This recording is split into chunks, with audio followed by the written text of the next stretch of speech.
Hello दोस्तों, नमस्ते, प्रणाम। मैं हूं अंतिमा पांडे अपने यूट्यूब चैनल पर आप सभी दर्शकों का स्वागत एवं अभिनंदन करती हूं। एक छोटा सा नकटा गीत सुनाने जा रही हूं। जैसा लगेगा कमेंट करके ज़रूर बताना।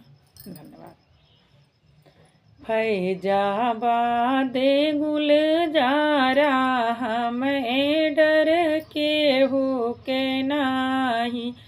फैजाबाद गुलजारा हमें डर के हो के नाही।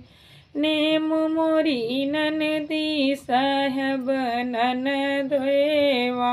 नेम मोरी ननदी साहब ननदोएवा। ओ सैया साफा दरोगा हमें डर केहू के नाही। ओ सैया साफा दरोगा हमें डर केहू के नाही। फैजाबाद गुलजारा हमें डर केहू के नाही। थाना मोर नैहर कचहरी मोर सासुर। थाना मोर नैहर कचहरी मोर सासुर। जेल खनवा में हमरा रहनवा। हमें डर केहू के नाही।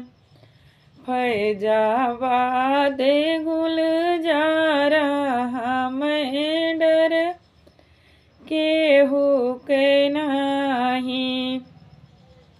डिप्टी मोर भैया कमिश्नर मोर बाबू। डिप्टी मोर भैया कमिश्नर मोर बाबू। मुंशी से बाई व्यवहरवा हमें डर केहू के नाही। मुंशी से बाई व्यवहरवा हमें डर केहू के नाही। फैजाबाद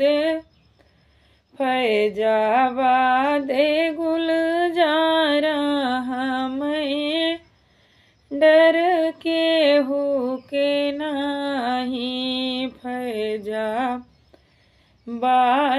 गुलजारा हमें डर केहू के नाही।